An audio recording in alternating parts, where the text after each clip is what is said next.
Good morning. Today is Friday, May the 24th, 2024. The time now is 8:59 a.m. So, the president of Iran, basically the former president of Iran, Ebrahim Raisi, has been put to rest, laid to rest, or buried, whichever word or phrase you prefer to use or whatever to accept. And so far, there has been criticism, especially from the West, from Western sources, from Western institutions and individuals out there.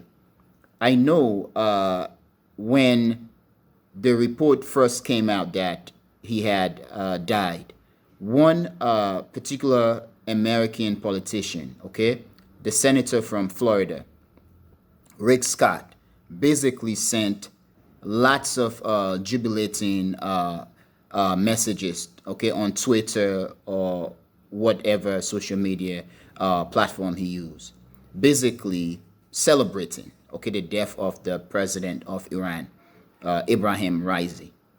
In fact, about 2 days ago, doing research, trying to see what people are saying, I noticed a tweet from the senator, Rick Scott, again.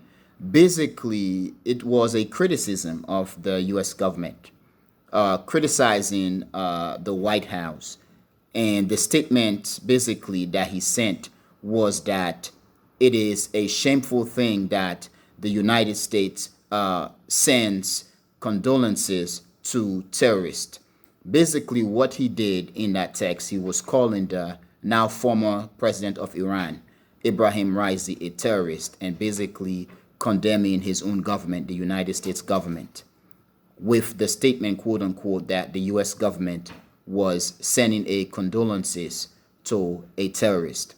And I had spoken before in the past 3 videos, okay? I noted that this guy, Rick Scott, is very rude. And lots of American politicians have done and continue to do things the sort, which is disrespecting other leaders, alive or dead, and also coming out boldly in public on the record, expressing their discontent for this or that leader, or basically calling for the assassination or the ouster of this or that leader. So, but in terms of the funeral, it is very interesting that yes, Western leaders did not send any dignitary to Iran. The West is at war with Iran. The United States is at war with Iran. The West is basically at war with anybody or every leader out there, basically, who is not a Western leader, who dare challenge Western perception or Western activities within their countries or around the world. Once you stand up, the West is against you. Now, I'm not saying that Ebrahim Raisi stood up for this or that, but the fact that the West didn't like him, Ebrahim Raisi and his country, Iran, had been at odds with the West, particularly the United States and Israel. It shows that even in death, they waged war or continue to wage war against him. But looking at videos of the burial, one thing I want to stress here is that despite the fact that the Western leaders or governments did not send dignitaries to represent them, countries such as Pakistan, India, and entities out there basically sent dignitaries to represent them. India sent its president also. The Taliban sent a representative. Hamas sent representative. Pakistan sent representative or delegates, if you will. China sent delegate or representative. But now, in terms of African countries, I did not see or hear anything about African countries or leaders sending delegates. And once again, it deals with, I do believe, the position of countries such as, if the global south is weak, if the global south is subjugated, then Africa is at the bottom of the subjugation. Okay? They dare not say anything.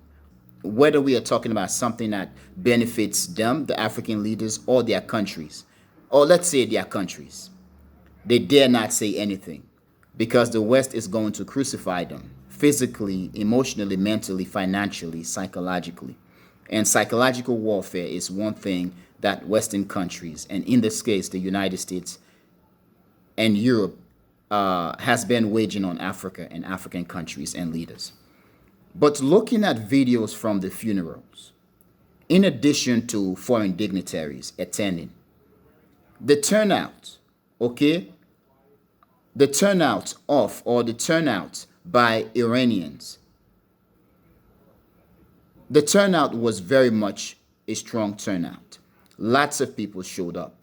Now, it is being said by many sources out there, especially Western sources, that few thousands, tens of thousands of quote unquote pro-regime supporter or pro-government supporters attended the funeral. Looking at those videos, those numbers actually looks like hundreds of thousands of people. Let me take a quick pause and bring something to make a comparison. When Trump was inaugurated, the right medias, such as Fox News, they basically tried to replicate images to try to they emphasize images of people to try to expand the number, okay, in terms of their estimate of the people, the number of people that attended Trump's inauguration. Looking at the turnout, okay, for Ebrahim Raisi's funeral, if you compare the number of the turnout, okay, for Ebrahim Raisi to that of Donald Trump when he was being inaugurated, the turnout for Ebrahim Raisi far dwarf or far more than what Trump had for his inauguration. Okay, Ebrahim Raisi's turnout was exponential. So lots of people showed up for Ebrahim Raisi for his funerals. Okay, lots of people showed up. So this, I do believe, as much as Ebrahim Raisi and the Iranian government is being criticized, okay, and it's being delegitimized by Western countries and government, what the turnout shows or showed, basically it shows or showed legitimacy for the Iranian government and for Ebrahim Raisi. Lots of people were there. Lots of men and women in black. And they were not just there moving, roaming about the street. Okay? Even the procession where the coffin was in like an open truck or open van, if you will, and being paraded through the street of Tehran and the other city where he was buried. The vehicle could hardly move because there were people all over. Some people are giving flowers, giving things. Some people are taking pictures. Some people want to touch the vehicle as it moved by. There were lots of people crying, lots of women and men crying.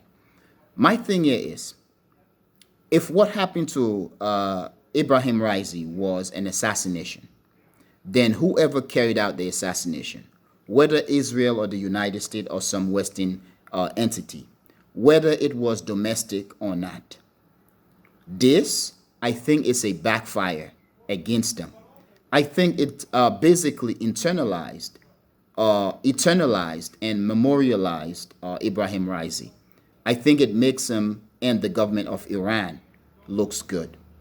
The turnout also, to me, I do believe it shares or it demonstrates solidarity with the deceased and with the government. I will assume that many of those people at the funerals did not like or did not support Ebrahim Raisi. Many, I believe, did not care for his perspective on politics. But I think what the turnout shows or showed is the resolve of the people of Iran, okay? Is the idea, the expression of oneness. Whether we may not like Ebrahim Raisi or not, he is our president. We should support him. I do believe that was the message that was being sent. It's kind of like, for example, when the elder Judge Bush passed, many people, Democrats or Republicans alike, basically attended the funeral. A lot of people do not like or did not like both Bush's perspective on politics. But what happened was the funeral was an American funeral for an American politician, for an American former president. So everybody came and to support the funeral, okay, the laying to rest of their president. Because it doesn't matter what happened, what they did in terms of the burial of Judge Bush Sr. and other American leaders, and what Iranian shows in terms of the burial of Ebrahim Raisi, was the idea of Team America or Team Iran. So I am going to stress this again, that if the death of Iran's president, Ebrahim Raisi, his foreign minister and others, if it was indeed an assassination, whether we are talking about domestic assassination or international assassination, okay, an assassination carried out by international forces, whether we are talking about the United States, Israel, or some Western entity, then this assassination, I do believe to an extent, is a backfiring activity or reality against the West or the internal forces in Iran that carried out the assassination. Because what the videos of the funeral demonstrate is solidarity, okay, is memorialization, eternalization, or internalization of the president, the foreign minister, and the others, okay? But most especially of the president of Iran. I'm looking at videos, images of people, men and women crying, older men, older women, younger women, all in black, crying. Now, in any country, in any society, when women, especially older women, start crying, and if they are crying and they are saying, screw the government, we should expect their sons and grandsons to start getting angry and saying, screw the government. It doesn't necessarily mean that that is going to happen, but we should expect. Because I do believe to an extent, the behavior of the young men and the young women results from the influence of their moms and grandmoms, okay? Their sisters, their aunts, because none of us men want to see our women, our mothers, our sisters, our grandmothers suffer, okay? So when I saw those older ladies crying, those younger ladies crying, those moms crying, those aunts crying, not only I believe was the result of just the natural feeling of humans, okay, the natural tendency of humans to grieve, but I do believe it was also the result of solidarity, the result of belonging, the result of togetherness, the result of one Iranness, okay, or Iranianness. And I do believe in this case, given what has happened in the past with the assassination of Iran's leaders. Under Trump, Soleimani was assassinated.